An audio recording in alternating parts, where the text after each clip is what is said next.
Bagong-bagong balita ngayon pong umaga, pinawalang sala o inabswelto ng Sandigan Bayan 3rd Division sina dating senador at ngayon Chief Presidential Legal Counsel Juan Ponce Enrile at mga kapwa-akusadong sina Gigi Reyes at Janet Lim Napoles sa kasong plunder na may kaugnayan sa pork barrel scam.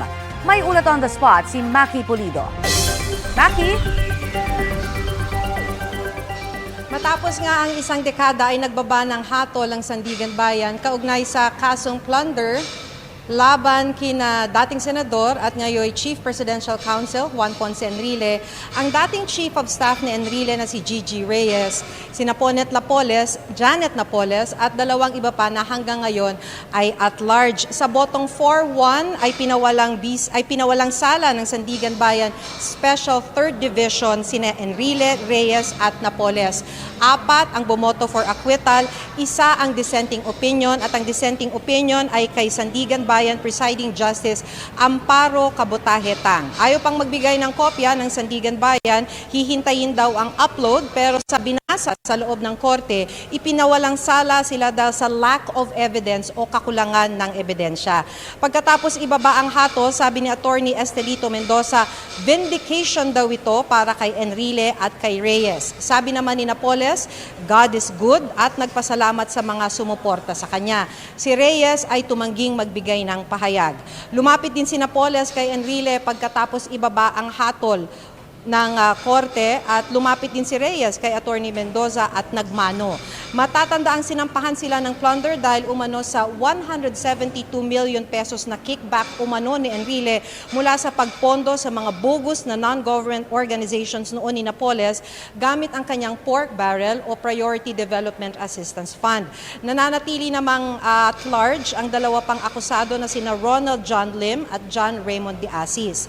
June 2014 ang ihain ng plunder case laban sa mga akusado. Sumuko si Enrile ng sumunod na buwan at nakalaya mula sa hospital arrest matapos magpiyansa noong 2015. Narito po ang kanilang mga pahayag. Pinasasalamatan ko yung mga magistrado for rendering justice to all of us. I knew all along that I'd be acquitted because I've not done anything. That we have not done anything in this case. And I hope that the people who filed those cases against us will examine their conscience.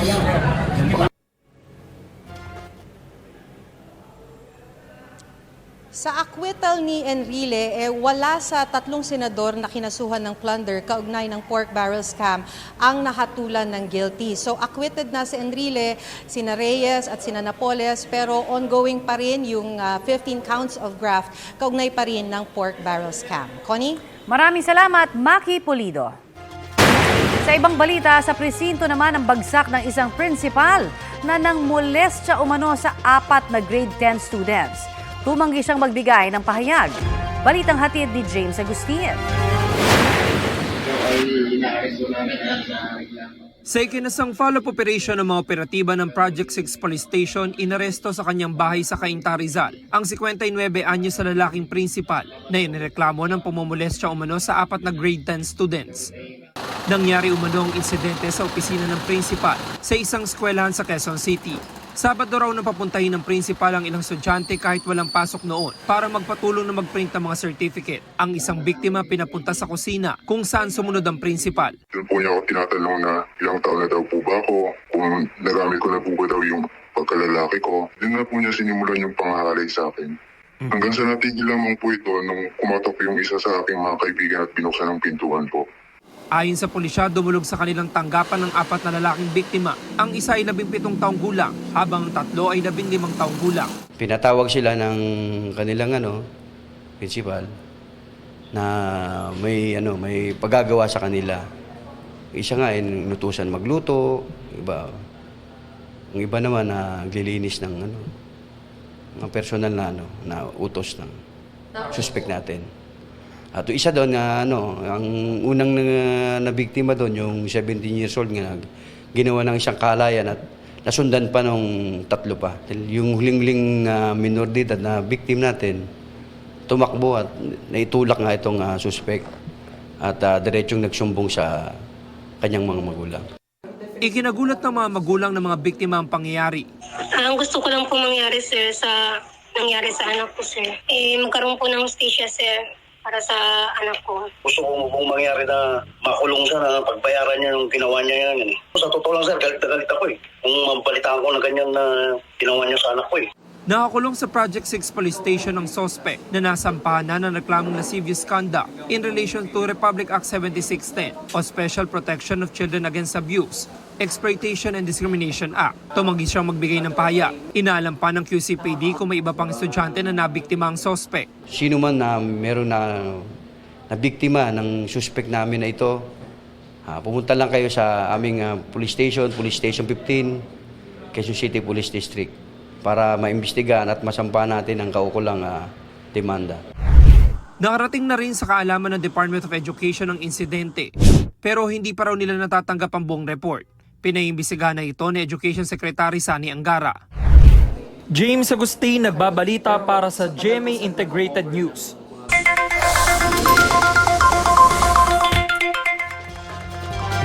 Sa ating mga motorista, dagdag bawas ang nakikitang paggalaw sa presyo ng mga produktong petrolyo sa susunod na linggo.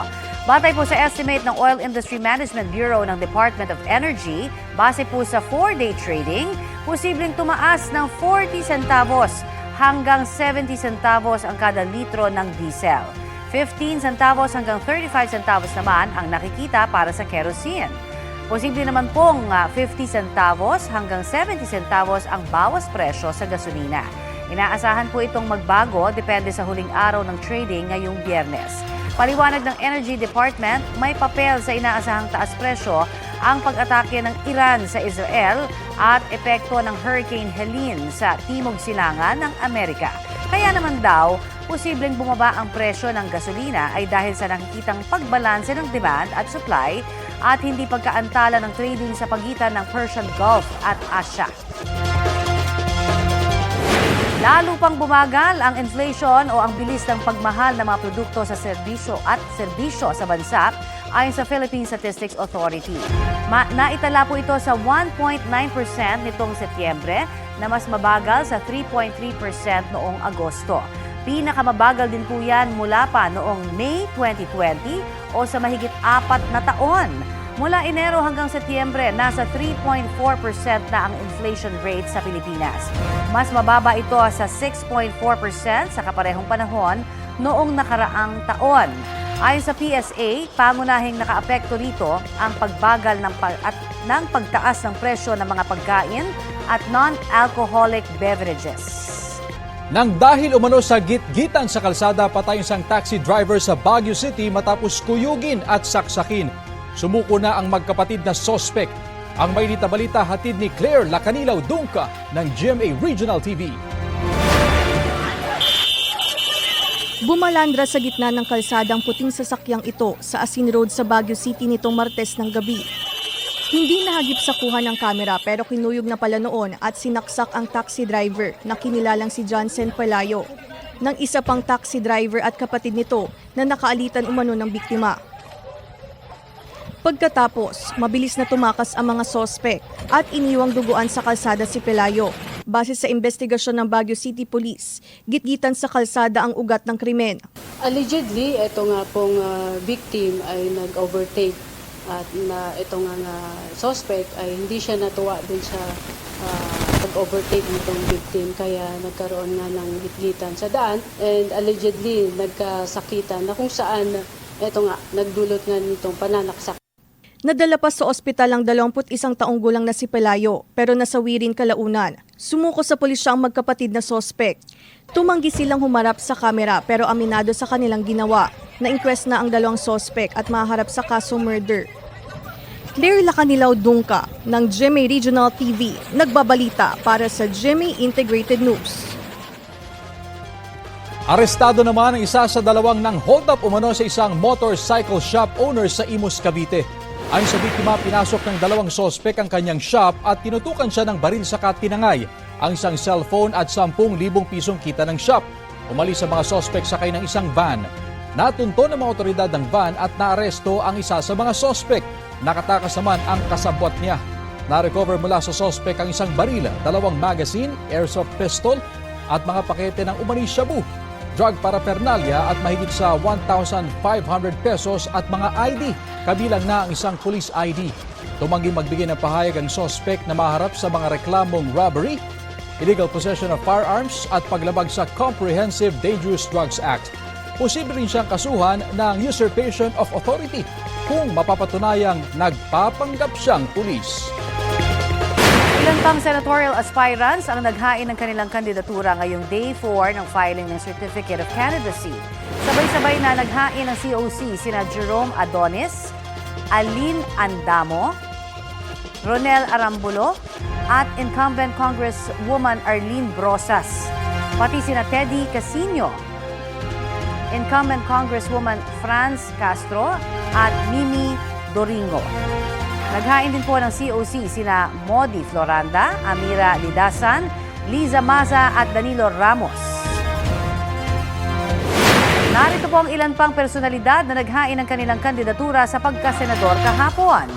Naghain na po ng kanilang Certificate of Candidacy ang mga re-electionist senator na sina Senador Bongo at Senador Bato de la Rosa. Naghain din po ng COC si Philip Salvador, Elpidio Rosales, Robert Agad, Khaled Casimra, Jimmy Salapantan, Rex Noel at Roel Pacquiao. Siyam na party list organizations naman ang naghain kahapon ng kanilang Certificate of Nomination and Certificate of Acceptance of Nomination o CONCAN. Nadadagdagan pa ang mga reklamong kakaharapin ni dismissed Mayor Alice Guo. Ang mga bagong kaso may kaugnayan sa pagpapanotaryo sa affidavit na isinumite niya noong Agosto. Balitang hatid ni Salima Refrag. Mismong si dismissed Bamban Mayor Alice Guo ang nagsabi, wala na siya sa bansa nang ipanotaryo ang kanyang counter affidavit noong Agosto. Yung last page po ng document po, na-sign ko po. Na-sign mo saan? Na-sign ko po bago po ako umalis. Sino nag-prepare nitong page na ito para permahan mo? Sen, may kaso na pong sinampa po sa akin na invoke my right po. Bagay na sinuportahan pa ng pahayag ng kanyang sekretarya. Kanino mo kinuha yung dokumento? Nasa drawer po na, Your Honor, sa room po niya. Ang sabi po niya, i-attach ko daw po sa last page nung affidavit po niya. Taliwas ang lahat ng ito sa dapat naging proseso sa pagnonotaryo. Biktima po ako. I am invoking my right against self-incrimination po. Pero may dagdag pang natuklasan ang task force Guo ng NBI. Yung pirma doon is not a signature of Miss Alice Guo. It was proven that the sample signatures appearing on all those documents as compared to the supposed signature appearing on the counter affidavit were actually not written by one and the same person. So basically what this actually means is that iba po ang pumirma doon sa counter affidavit. Hindi pa raw matukoy kung sino ang pumirma, pero malinaw raw na falsified ang dokumento. Irregular yun. Dapat the affidavit, it should be signed in the presence of the notary public. Nahaharap si Guo o Guo Waping sa mga reklamong perjury, obstruction of justice, falsification by a notary public at use of falsified document.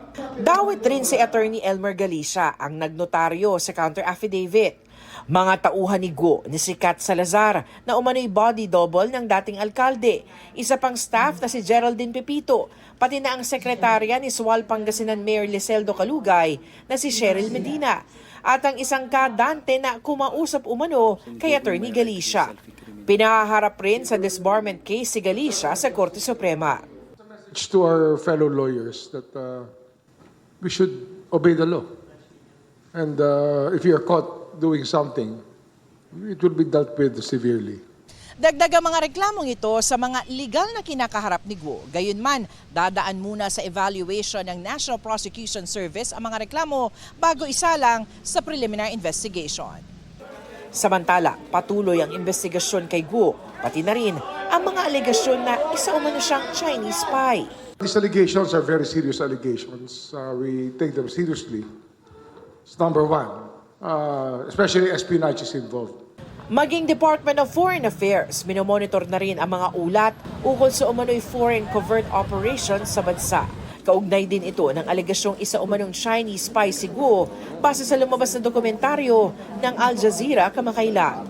In accordance with its mandate to help protect national security, the department takes such reports seriously and is monitoring relevant developments in this regard. Sanima Refra, nagbabalita para sa GMA Integrated News. Kaliwat kanan ang epekto ng masamang panahon sa ilang bahagi ng Mindanao. Gaya po ng malakas na ulan sa Bonggao, Tawi-Tawi. Halos 1 oras na tumagal ang ulan na dulot ng local thunderstorm ayon sa Pag-asa. Severe thunderstorm naman ang sanhi ng Ipu-Ipo na naranasan sa Sibutu, Tawi-Tawi.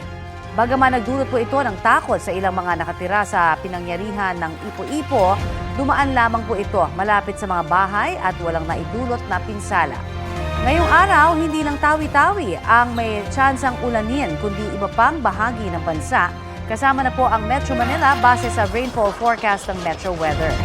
Ganyan din po ang aasahang panahon ngayong weekend lalo sa bandang hapon o gabi. Posible ang heavy to intense rain sa ilang lugar na maaaring magdulot ng baha o landslide. Ayon sa Pag-asa, easterlies o kaya intertropical convergence zone ang magdadala ng ulan sa bansa. Hindi na magpapaulan sa Northern Luzon ang bagyong Julian kahit nasa loob pa ito ng Philippine Area of Responsibility. Huli ang namataan 240 kilometers north-northwest ng Itbayat, Batanes. Humina na bilang tropical depression ang bagyong Julian habang nananalasa sa Taiwan. Sa mga susunod na oras, posibleng lumabas na ang bagyo sa landmass ng southern Taiwan at magpapatuloy ang paghina nito hanggang sa mag-dissipate o malusaw. Sa ngayon, dahil pa rin po sa bagyong Julian, magiging maalon at delikadong pumalaot ang maliliit na sasakyang pandagat sa mga baybaying sakop ng Batanes, Babuyan Islands at Ilocos Norte. Patay ang 4 na trabahador matapos silang hinihinalang mas-suffocate sa fermentation pool ng isang pabrika ng pati sa Obando, Bulacan. Balitang hatid ni Jomer Apresto. Bangkay na ang 4 na trabahador ng datnan ng Responding Rescue Team sa pagawaan ng pati sa Barangay Panghulo, Obando, Bulacan. Ang mga biktima natagpo ang magkakatabi sa loob ng fermentation pool. Ayon sa pulisya, pinaglinis ng may-ari ang isa sa mga trabahador. Nagulat na lamang daw ang isa pang trabahador nang makita na wala ng malay ang kanyang kasamahan sa fermentation pool. Dito na raw siya humingi ng tulong. Humingi siya ng tulong, sir, sa mga kasama niya doon na nagtatrabaho. Pagkatapos, 3 kagad yung tumulong na iahon yung doon. Hanggang sa hindi na rin sila nakaahon, sir. Posibleng suffocation daw ang ikinamatay ng 4 na biktima matapos makalanghap ng kemikal sa loob. Nung tinatry na i-retrieve ng BFP, pati rin sila, hindi sila makatagal din doon sa loob. Hanggang sa gumamit na sila, sir, ng na mask tsaka oxygen. Breathing aparato, sir. Gumamit sila ng breathing aparato para makababa doon sa ilalim. 2 sa mga namatay ay mga caretaker ng compound habang ang 2 naman ay mga kinontratang construction worker. Base sa investigasyon, nasa 4 na taon na raw hindi nag-ooperate ang nasabing pagawaan kaya pala isipan ngayon sa pamilya ng mga biktima kung bakit kinailangang linisin ang fermentation pool. Ito yung gate ng compound ng pabrika ng patis kung saan namatay ang 4 na trabahador matapos umanong masuffocate sa isa sa mga fermentation pool. Mula sa gate na yan hanggang dito sa nilalakaran ko ay amoy na amoy pa rin ang masangsang na amoy. Patuloy na iniimbestigahan ng pulisya kung talaga bang non-operational na ang pabrika. Inaalam din ang posibleng pananagutan ng may-ari lalo't wala raw safety gear na suot ang mga biktima at tanging lubid lamang ang suot ng 3 sa kanila. Ay naman sa anak ng isa sa mga nasawing trabahador, pumirma sila sa isang waiver kung saan nakasaad na sasagutin ng may-ari ang gastos sa burol at libing ng kanilang kamag-anak. Pero pinag-aaralan din daw nila kung magsasampa sila ng reklamo. Depende naman po kasi kung magkakaayos kami, kung tama naman po yung ibibigay nila sa amin, kung sapat naman po ba, kung gusto naman po ba yung ibigay nila, titignan pa po namin sa pag-uusapan kasi mag-uusap pa naman daw po kami. Sinusubukan pa namin hinga ng pahayag ang may-ari ng pabrika. Jomer Apresto, nagbabalita para sa GMA Integrated News. Pinagtibay ng Korte Suprema ang inisyong arrest warrant at hold departure order laban kay Dalia Guerrero Pastor, ang misis ng pinaslang na international racer na si Enzo Pastor. Si Dalia ang isa sa dalawang itinuturong mastermind sa pagpaslang sa race car driver. 2014 nang pagbabarilin si Pastor habang nakahinto ang minamanehong sasakyan sa isang intersection sa Quezon City.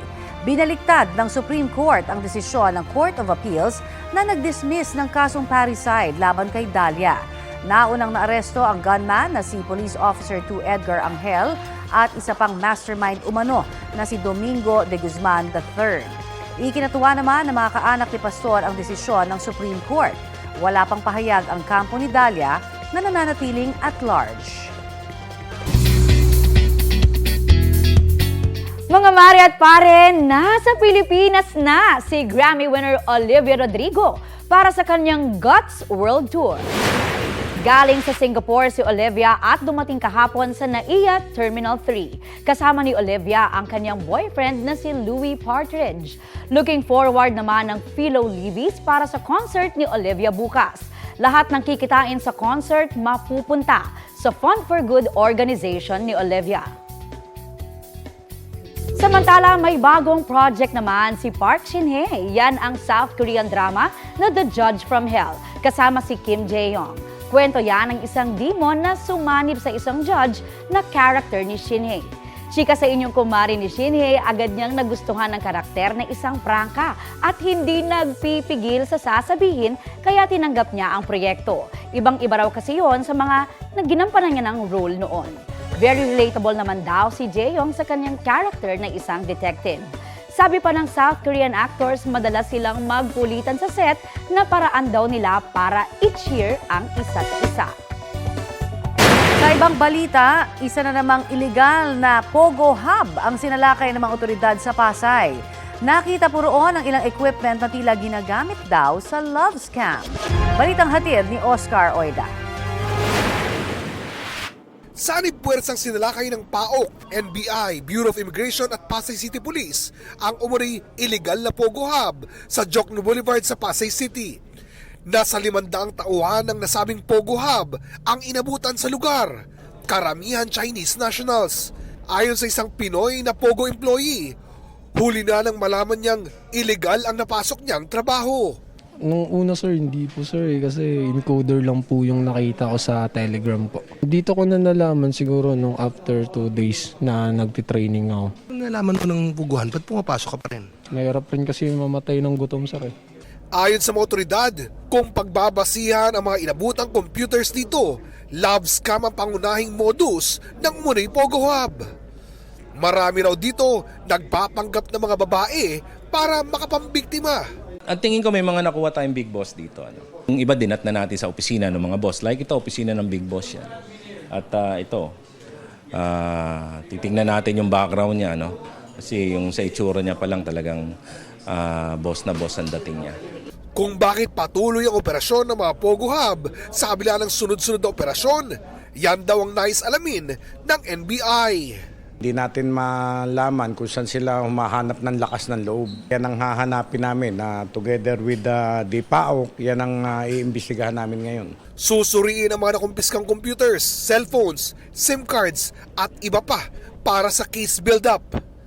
Ilan sa mga posibleng nilang kaharapin ay ang paglabag sa Anti-Cybercrime Act. Posible rin silang maharap sa paglabag sa immigration laws tulad ng working without permit. Oscar Oida, nagbabalita para sa GMA Integrated News. Binisita ni Pangulong Bongbong Marcos ang mga nasalanta ng Bagyong Julian sa Batanes. Detalye po tayo sa ulat on the spot ni Joseph Morong. Joseph? Yes, Connie, sa makikita mo sa aking likuran ay itong ating mga kababayan dito sa Basco, Batanes na nakapila para doon sa mga ayuda na ipinamigay ng lokal at national na government. Kasama dyan yung mga financial assistance, mga yero at mga paunang bilang ng yero at saka mga kahoy at saka mga family food box. Katatapos lamang ng pagbisita nitong si Pangulong Bongbong Marcos dito sa Batanes kung saan namigay siya ng second round ng family food packs, mga paunang mga yero at kahoy nga sa kanyang pagbisita sa Basco, Batanes. Bago dito sa may Kapitolyo, Connie, ay nagkaroon din ng pagkataon nito si Pangulo na bisitahin yung ilang mga residente mismo sa kanilang mga bahay na nasira ng bagyo dahil sa bagyong Julian, pati na yung Batanes Central School. Sa kanyang pag-iikot sa probinsya, Connie, ay nasaksihan ng Pangulo ang pinsalang dulot ng bagyo sa Batanes. Sabi nga ng Pangulo, sa infrastruktura ang pinakamaraming pinsala na idinulot ng bagyong Julian. Sa pulong niya sa mga opisyal ng Batanes sa pangunguna ni Batanes Governor Marilu Cayco ay binigyan diin ng Pangulo ng pangangailangan ng mga residente na magawa ulit o ma-repair ang kanilang mga bahay. Ayon sa pamahalaan sa lalawigan ay abot sa lampas 2,000 na mga bahay ang nasira nitong si Bagyong Julian na manalasa siya dito. Libreng bibigyan ng mga yero at kahoy ang mga nasiraan ng bahay bukod pa sa mga financial assistance. Ayon sa probinsya, nasa 813 million pesos na ang pinsala ng halaga na naidulot nitong si Bagyong Julian. Narito ang pahayag ni Pangulong Marcos. Tinagtagan ng Speaker of the House ng 15 million ang release para sa tulong. Ang Office of the President naman ay magre-release kami ng 25 million para sa inyo. Ang susunod na kailangan namin gawin yung sa pag-rebuilding. Dahil nakita ko yung nasira, yung mga ibang bahay, talaga lalo na yung mga tao, yung mga talaga natangay lahat. So yun ang susunod namin gawin. Kaugnay ng pahayag na yan ni Pangulong Marcos sa idinulog ni Governor Cayco ang hiling na lalawigan sa national government na moratorium, Connie, doon sa pagbabawal sa mga taga rito na kumuha ng bato at buhangin dahil protected area sila. Ayon naman sa Pangulo ay pag-aaralan ito at kakausapin niya ang DENR. Connie? Maraming salamat, Joseph Moro. Hulikam ang tangkang pagnanakaw ng isang lalaki sa nakaparadang pick-up sa Bacolod City. Sa CCTV, nakikitang pumarada sa tabi ng pick-up ang lalaking sakay ng motorsiklo. Nagmasid muna ang lalaki sa paligid hanggang sinubukan na niyang buksan ang bintana sa passenger seat. Nahirapan siya kaya ang bintana naman ng sasakyan sa likod ng passenger seat ang sinubukan niyang buksan. Makikitang may kinukuha siya sa loob ng sasakyan pero bigla rin siyang umalis. Ayon sa may-ari ng sasakyan, maaaring target ng lalaki ang bag na nasa loob ng pickup. Pero wala naman daw itong laman, kaya posibleng hindi na itinuloy ng lalaki ang pagkuha rito. Naiimbestigahan na ng pulisya ang insidente. Tinambangan ng Pangulo ng Association of Barangay Captains ng Bulacan. Nasawi po siya at ang kanyang driver. Balitang hatid ni Bea Pinla. Pasado alas 5 kahapon, bumabiyahe sa Barangay Ligas sa Malolos, Bulacan ang SUV na ito. Sakay ang Pangulo ng Association of Barangay Captains sa Bulacan na si Ramil Capistrano. Hindi na nahagip sa CCTV ang nangyari sa kurbada ng kalsada pero kitang nagtakbuhan ang mga tao at napaatras ang mga dumadaang sasakyan. Tinambangan na pala roon ang grupo ni Capistrano. Bumangga ang sasakyan sa tindahan. Patay si Capistrano at ang 23 anyos niyang driver. Nakatakbo naman ang dalawa pang sakay ng SUV kabilang na ang isang staff ni Capistrano. May tumawag sa amin na nagpuputukan nga daw dito, may nagbabarilan. Rumisponde kami, nakita namin, umaatras pa dito to, pero umaandar pa, umuusok. Kaya hindi naman kami makalapit. Sumabog, yung pala, yung gulungan sumabog. May dumating namang ambulansya kaso talagang patay na talaga. Sa loob ng sasakyan, tadtad ng butas ang mga bintana at upuan kung saan tumagos ang mga bala. Ayon sa pulisya, hindi bababa sa 50 bala ang narecover sa pinangyarihan ng pananambang. Inaalam pa kung sino ang mga salarin, ano ang motibo sa krimen at kung may kinalaman ito sa politika. Tumanggi munang magbigay ng pahayag ang pamilya ni Capistrano. Ang ilan namang nakatrabaho niya hindi makapaniwala sa kanyang sinapit. Nagulat lang po kami. Siya po yung nawala na raw. Si Kap po ay mabait po siya. Matulungin po siya. Mapagbigay din po siya. Talagang kahapon, gulat lang kami na gano'n na nga. Kahit yung driver niya, bata pa yun eh. Talagang nakakagulat, napakabait ng bata rin. Nadamay lang din sa nangyari. Hindi namin lubos maisip na mangyayari sa kanya yung gano'n. Wala rin daw silang kilalang kaaway ni Capistrano. Actually, wala. Sa loob ng 9 years na pagiging bukal din niya sa buong Bulacan, wala talaga. Bea Pinlac, nagbabalita para sa GMA Integrated News. Umatras sa joint venture partnership ang isa sa 3 local partners ng Miro Systems para sa pagsusupply ng mga automated counting machine na gagamitin sa eleksyon 2025. Ito'y matapos malaman ng COMELEC na may ilang personalidad na konektado sa St. Timothy Construction Corporation na maaaring tumakbo sa local at national positions. Ayon sa Miro Systems, nag-withdraw ang STCC dahil sa posibleng conflict of interest. Isang STCC sa mga miyembro ng joint venture. May 2 pa naman daw silang local partners. Kahit may papel ang STCC para makasunod sa regulatory compliance requirements, anila walang direktang kontribusyon ang kumpanya sa paggawa ng kanilang voting machines o mga serbisyong gagamitin sa 2025 national and local elections. Day 4 na po ng paghahain ng Certificate of Candidacy at kaya't kausapin po natin muli si COMELEC Chairman George Erwin Garcia mula po sa The Manila Hotel, Tent City. Magandang umaga po sa inyo, Chairman Garcia. Magandang umaga po, Ma'am Connie, at magandang umaga rin po sa mga kababayan natin. Unahin na po natin itong pag-atras ng isa po sa 3 local partners ng Miro Systems. Paano ho ito makakaapekto sa papapalapit pa naman na eleksyon 2025 at kailangan ba silang palitan? Ma'am Connie, sa ating mga kababayan, wag po kayo mag-aalala sapagkat ito po ay walang epekto sa paghahanda natin para sa 2025 national and local elections. Sapagkat sa kasalukuyan, 50% na po ng mga makina ay na-deliver na po sa atin at naandyan sa warehouse ng COMELEC sa Biñan, Laguna. Yung pong mga ibang peripherals katulad ng mga laptops at iba pang mga gamit na gagamitin sa araw ng halalan ay 100% na rin po na na-deliver sa atin. Ang commitment sa atin ng Miro System ng Korea, by November, hindi December, by November, mas maaga, madideliver na nila ang kabuuan ng 110,000 na makina sa ating bansa. So, ibig sabihin po, bagamat nawala yung St. Timothy bilang isang partners, yung Filipino partner, ay hindi naman po ito makaka-apekto at wala rin naman silang partisipasyon sa technical aspect ng Miro System. Okay, possible conflict of interest po nga ang isa sa mga rason ng withdrawal ng St. Timothy Construction. Natukoy na po ba natin specifically kung ano po mga posisyon at saan tatakbo ang ilang may-ari umano ng kumpanya?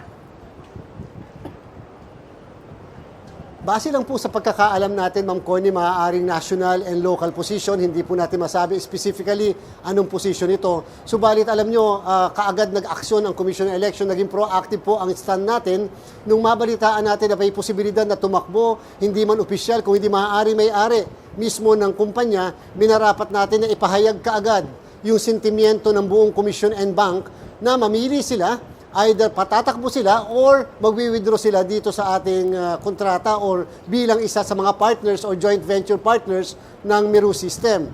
At sinabi natin, hindi pwedeng tatakbo sila, tapos naandyan pa rin sila sa partnership, pagkatapos kami may mapipilitan na i-disqualify sila because of conflict of interest. So kahapon po, Ma'am Connie, minarapat nila na sila ay mag-withdraw na lamang as a joint venture partner. Opo. Pero wala ho bang nakalagay sa kontrata para po sa mga partners po ng COMELEC o ng Miro particularly na dapat kapag sila ho ay magiging partner po sa eleksyon, ay dapat wala ho ni isa sa kanila ang tatakbo? Meron ho bang ganoong nakalagay po sa kanila pong contract? Yung pong kontrata o yung pro forma form na kinakailangan ma-fill upan, pinipilit po ng COMELEC sa Government Procurement Policy Board na baka pwedeng maglagay kami ng provision na kapag ka nagkaroon ng interest na tumakbo sa pamumuli at sa politika, dapat automatically pwedeng matanggal. Alam niyo po, hindi po kami pinayagan kasi sapagkat ito po ay isang pro forma na form na ibig sabihin ay applicable sa lahat ng ahensya ng pamahalaan. Kung kaya naman po hindi na ilagay yung provision na gusto rin talaga namin, noon pa po namin ini-insist matagal na kahit hindi itong nakaraang procurement namin nitong nakaraang buwan. And moving forward, paano po matitiyak po ng COMELEC na sa mga future po, no, ng mga supplier at service provider po sa eleksyon, wala na hong mauulit na may magkakaroon ng conflict of interest? Alam niyo po, ang gagawin ng COMELEC ay makikipag-usap kami sa Government Policy Procuring Board na kung pwede ma-exempt ang COMELEC doon sa form na kanila pong ipinatutupad sa ibang parte o ibang ahensya ng pamahalaan. Sana po makapaglagay kami ng provision dyan na kung ang isa man sa mga partners o kakontrata namin ay mag-engage sa politics, automatically tatanggalin sila sa mismong kontrata natin at pwedeng may liability, administrative man or civil. Wag pong mag-alala ang sambayanan dahil sa mga karanasan natin na ito, ipipilit po namin sa mga susunod pang transaksyon na papasukin ng komisyon. Okay, paano daw ba nangyari? No? Sinasabi na isang construction company po ay naging partner ng Miro Systems. Sabi ho sa Senado, parang wala naman kasi daw na nagbabawal na mag-take part ng isang construction company. So, paano po ito? Tama po kayo, Ma'am Connie, during the hearing namin sa Senado, na nabigay din po yung katanungan na yan. At siyempre, naging kasagutan sa umiiral na batas at that time nung nag-procurement po tayo, sadya pong hindi pinagbabawal yung isang construction firm na mag-participate sa bidding sa COMELEC, lalo na kung ito ay parte lamang ng isang joint venture. Sinabi po natin na hindi kinakailangan ng isang electoral experience para maging partner o kaya maging provider ng COMELEC. Pagkatapos po nung aming bidding, nagkaroon po tayo ng bagong batas sa procurement. At dito sa bagong batas natin sa procurement, napakaliwanag na ngayon na para makapag-participate ka sa bidding sa COMELEC, kinakailangan meron kang election-related experience. At isa ho daw bangko ang tinitignan yung kapalit na maging partner nito pong STCC. Tama ho ba yun? Actually po, sa resolution na ilalabas namin maaari ngayong araw na ito, ay nakalagay po doon na itong natitirang dalawang partners na Filipino ng Miro ay kinakailangan mag-come up ng tinatawag na letters of credit o kung hindi man, yung tinatawag na bond o performance bond upang masigurado lang na mako-cover yung mismong ginagarantiya dati ng St. Timothy which was yung tinatawag natin na NFCC. Alright. Marami pong salamat sa inyo pong binigay sa aming oras dito po sa Balitang Hali, Chairman. Thank you. Maraming salamat po, Ma'am Connie. Mabuhay po. COMELEC Chairman George Garcia. Humina na bilang low pressure area ang bagyong Julian. Base po sa 11 a.m. bulletin ng Pag-asa, lumabas na rin po ang nasabing LPA sa Philippine Area of Responsibility. Namataan po yan 480 kilometers hilaga ng Itbayat, Batanes. Wala na rin pong nakataas na wind signal sa anumang lugar sa bansa.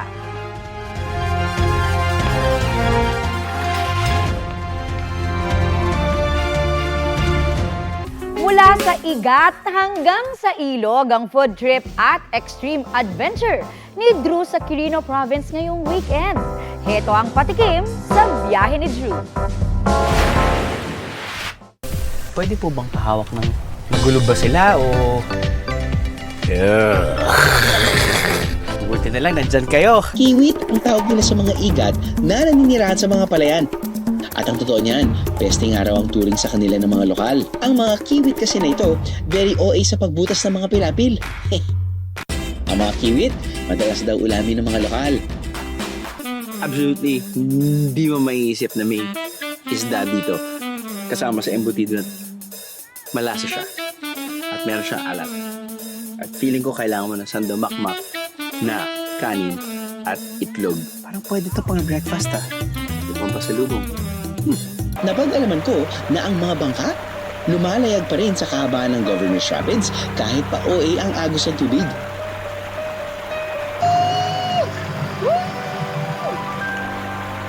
Dumaan kami sa tinatawag niyang letter C. No? dun sa dadaanan mong ganun, nakikita mo kasi yung side walls ng mismong bundok. Yun feeling ko yung maganda, right? Puti sila. Sa kanyang angas at tindig, akalain niyo bang 70 years old na siya? Siya ang binatsagang Thunder Rider na si Sir Sam. Napaka-cool na nakaka-amaze po siya. At that age, kayang-kaya pa po niyang mag-motor. Ano pong binibigay sa'yo ng pagra-ride? The joy of going to places. Kasi para sa akin, if I have gone to a place, I have conquered the place. Ano sa inyo, Vijeros? How can we say no to Quirino?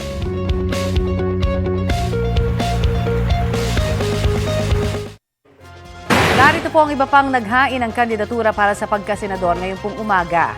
Naghain ng COC si incumbent Congresswoman Camille Villar at incumbent Mayor Abby Binay. As of 11:30 a.m., dalawang party list organizations ang naghain ng Certificate of Nomination and Certificate of Acceptance of Nomination.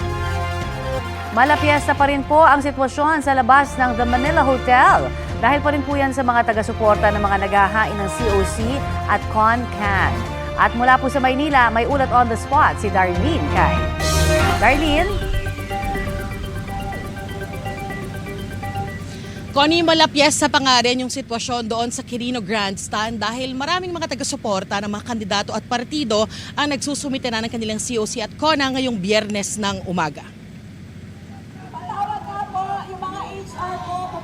Suot ang iba't ibang kulay, maagang pumunta rito sa Quirino Grandstand sa Maynila ang mga taga-suporta ng iba't ibang partido at kandidato na magsusumite ng kanilang Certificate of Candidacy o COC at Certificate of Nomination Acceptance o CONA. May mga banda rin dito na tuloy-tuloy na nagpapatugtog. Bukod sa mga banner o poster na may mukha at pangalan ng mga nais kong kandidato, may mga dala rin silang lobo. May mga nagsasayaw din. Hanggang labas lang kasi ng Manila Hotel ang mga taga-suporta. Base sa COMELEC Resolution 11045 sa local position, ang maaari pang pumasok para maghain ng COC ay mga kandidato at 3 kasama. Sa national positions naman, kandidato at 4 na supporter. Ang mga buena mano ngayong araw ay mga nagsusumite ng COC para sa pagkasenador at mga nominado para sa iba't ibang party list. Connie, kahit marami na yung mga taga-suporta at tuloy-tuloy yung pagdating nila dito, payapa naman yung sitwasyon dahil patuloy na nagbabantay ang mahigit 200 pulis sa palibot ng Manila Hotel at meron ding mga MMDA dito na nagbabantay sa daloy ng trapiko. Connie? Maraming salamat, Darlene Kay.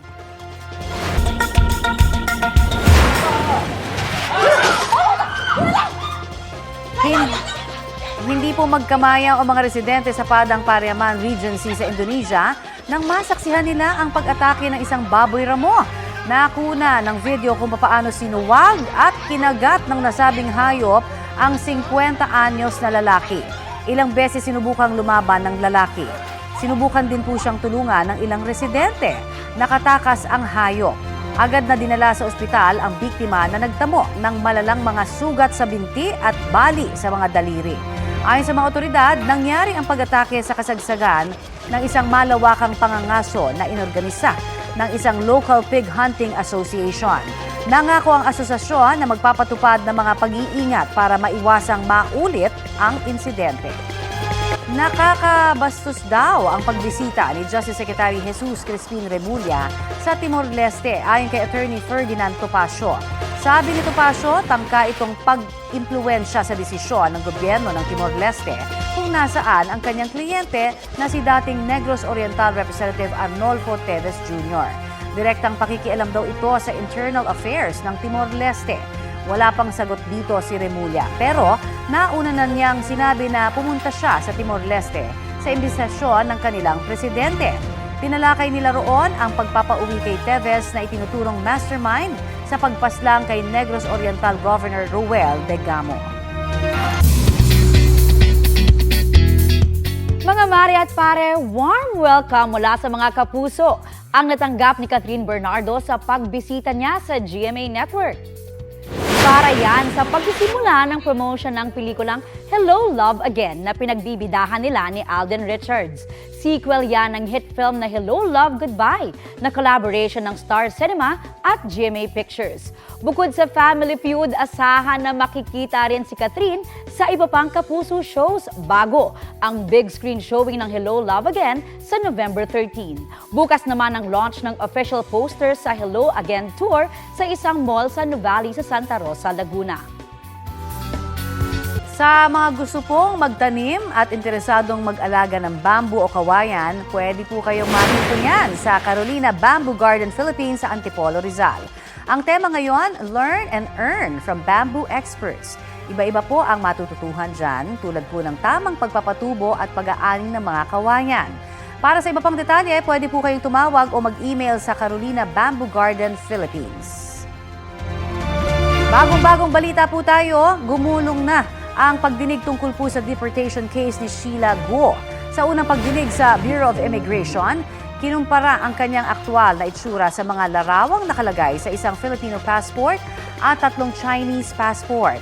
Ayon kay Attorney Gilberto Repizo, miyembro ng Board of Special Inquiry, substantial evidence rule ang sinusunod at hindi beyond reasonable doubt ang regular na hukuma na lumilitis ng mga criminal case.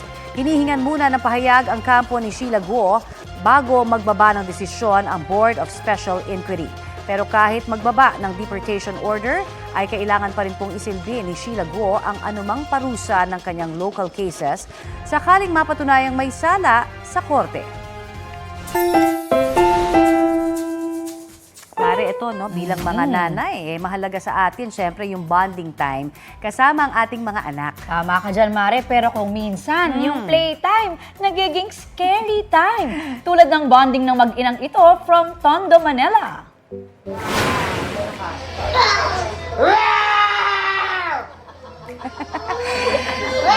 Nako, tila hindi na-expect ni Mommy Abby Rose ang magiging reaksyon ng kanyang anak na si Baby Timo sa kanilang playtime. Ang rar na dapat kasi friendly lang, tila napasobra ng gayahin ni Mommy. Ayon kay Mommy Abby Rose, mahilig sa dinosaur si Baby Timo, kaya ginagaya niya ang mga ito.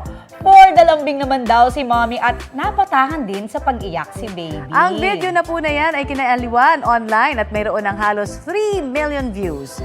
Aba kayo ay trending! Ingat-ingat kasi sa power. Oh, medyo napasobrahan nga. Happy weekend po sa ating lahat. Ito po ang Balitang Hali at bahagi po kami ng mas malaking misyon. 82 araw na lang, Pasko na. Ako po si Connie Season. Kasama niyo rin po ako, Aubrey Carampel. Para sa mas malawak na paglilingkod sa bayan, mula po sa GMA Integrated News, ang News Authority ng Filipino.